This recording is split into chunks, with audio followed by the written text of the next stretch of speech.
ഞങ്ങളൊരു കുടുംബമാണ്. ഞങ്ങൾ ആടെന്ന് പറയുന്ന കുടുംബമാണ്. അവരുടെ തിരക്കുകളൊക്കെ ആടിന് വേണ്ടി മാറ്റിവെച്ച് വരും എന്ന് വിശ്വസിച്ച് തന്നെയാണ് ഈ പ്രോജക്റ്റിലേക്ക് ഇറങ്ങിയത്. അങ്ങനെ തന്നെ ഓരോ ആക്ടറും ഇതിനകത്ത് സഹകരിച്ചിട്ടുണ്ട്. ഇത് അവർക്കും കൂടെ ഇഷ്ടപ്പെട്ട ക്യാരക്ടറാണ്, അവർക്കും കൂടെ വേണ്ട ക്യാരക്ടറാണെന്നുള്ളത്. പിന്നെ വളരെ മുമ്പ് തന്നെ പ്ലാനിങ് 2024 ഫെബ്രുവരിയിൽ നമ്മൾ അനൗൺസ് ചെയ്ത് അന്ന് തൊട്ട് തുടങ്ങിയ പ്ലാനിങ് ആണ്. ഏകദേശം 8 മാസം മുമ്പ് തന്നെ നമ്മളെല്ലാവരോടും പറഞ്ഞിരുന്നു.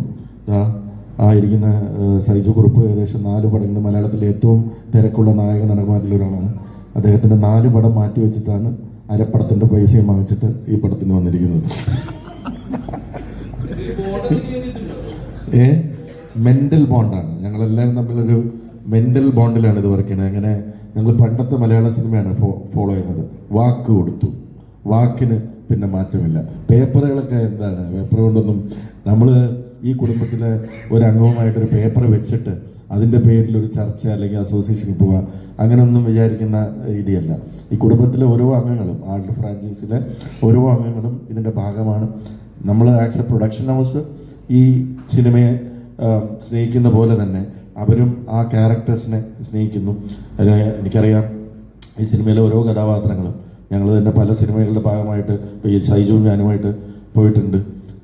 എന്നെ ഷമീർ സാറേ എന്നും സൈജുവിനെ അബു എന്നാണ് വിളിക്കുന്നത്. ഞങ്ങൾ ചിലപ്പോൾ അറിയാതെ തിരിഞ്ഞു നോക്കാതെ പോകും. അപ്പോൾ ചോദിക്കും ജാടയാണോ എന്ന്. അപ്പോഴാണ് നമ്മളെയാണല്ലോ വിളിച്ചതെന്ന് പറഞ്ഞ് തിരിഞ്ഞു നോക്കിയിട്ടുണ്ട്. അപ്പം അത്രമാത്രം എന്നോട് ഇന്ദ്രൻ ചേട്ടൻ പറഞ്ഞിട്ടുണ്ട്, എത്രയോ സിനിമകളിൽ അഭിനയിച്ചിട്ടുണ്ട്, ഇപ്പോൾ പോകുമ്പോൾ പലയിടത്തും പോകുമ്പോൾ ശശിയാശാനെ എന്നാണ് വിളിക്കണതെന്ന്. അപ്പം അതാണ് അതിൻ്റെ. അപ്പം അത്രയും മാത്രം അവർ സ്നേഹിക്കുന്നുണ്ട്. അതുകൊണ്ട് ഈ സിനിമയായിട്ട് വളരെ വളരെ നല്ല രീതിയിൽ എല്ലാ ആക്ടേഴ്സും ഓരോ എനിക്ക് ജയസൂര്യ തൊട്ടിട്ട് വേറെ ഒരു സിനിമയും ജയസൂര്യ സിനിമയുടെ സമയത്ത് ചെയ്തിട്ടില്ല. 6 മാസം എന്ന് പറഞ്ഞത് 10 മാസത്തോളം ഷൂട്ട് പോയി, 10 മാസത്തോളം. അതിനുശേഷം ലുക്ക് ചേഞ്ച് ഉണ്ടായിരുന്നു. അതിൻ്റെ ഇടയിൽ നേരത്തെ മിഥുൻ പറഞ്ഞ പോലെ ഹോഴ്സ് റൈഡിങ് പഠിക്കാനായിട്ട് ഒരേ സമയം അവരെടുത്തു. അതിൻ്റെ പഴയ കാലത്തെ ഇപ്പം മേക്കപ്പിനും കോസ്റ്റ്യൂമിനും തന്നെ ഓരോ ദിവസവും 1-2 മണിക്കൂറൊക്കെ ഓരോ ക്യാരക്ടേഴ്സിന് എടുക്കാറുണ്ട്. അപ്പം അതിനൊക്കെ ഒരുപാട് സമയം. പിന്നെ ഇവരിട്ടിരിക്കുന്ന കോസ്റ്റ്യൂമൊന്നും അത്ര ഹെവി ലൈറ്റ് വെയിറ്റ് ഉള്ള സാധനങ്ങളൊന്നും അല്ല. ഞാനിടയ്ക്ക് ചോദിച്ചു, ഈ രാജാക്കന്മാരൊക്കെ പണ്ട് ഇങ്ങനെയായിരുന്നു, രാവിലെ എണ്ണീട്ട് ഇതൊക്കെ ഇട്ട് ഇങ്ങനെയാണോ ഇറങ്ങി നടക്കാറ്? ഈ സാധനം വെച്ചിട്ടാണ് ഇവരൊക്കെ യുദ്ധത്തിന് പോകുന്നത്. ബിക്കോസ് ആ തലയിലിരിക്കുന്ന ഹെൽമെറ്റിന് ഏകദേശം 3 കിലോയോളം ഭാരമുണ്ട്. അപ്പോൾ അത് സ്റ്റെഫി എന്ന് പറയുന്ന ഞങ്ങളുടെ കോസ്റ്റ്യൂം ഡിസൈനർ 6 മാസമോ 5 മാസമോ കണ്ടാണ് അതിൻ്റെ പ്രൊക്യൂർമെൻറ്റിന് മാത്രം നടന്നിട്ടുള്ളത്. സ്റ്റെഫി പല ഇൻ്റർവ്യൂവിലും പറഞ്ഞിട്ടുണ്ട്.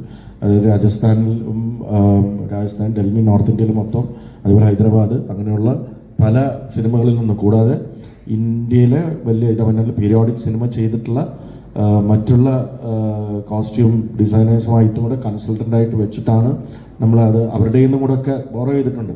അപ്പം അത്രയും കഷ്ടപ്പെട്ടാണ് സിനിമ. 10 മാസത്തോളം എൻ്റെ ഷൂട്ട് നടന്നു എന്ന് പറയുമ്പോൾ തന്നെ എന്തുമാത്രം ആ ആക്ടേഴ്സ് ഈ സിനിമയെ സ്നേഹിക്കുന്നുണ്ടെന്നുള്ളത് അറിയാം. സോ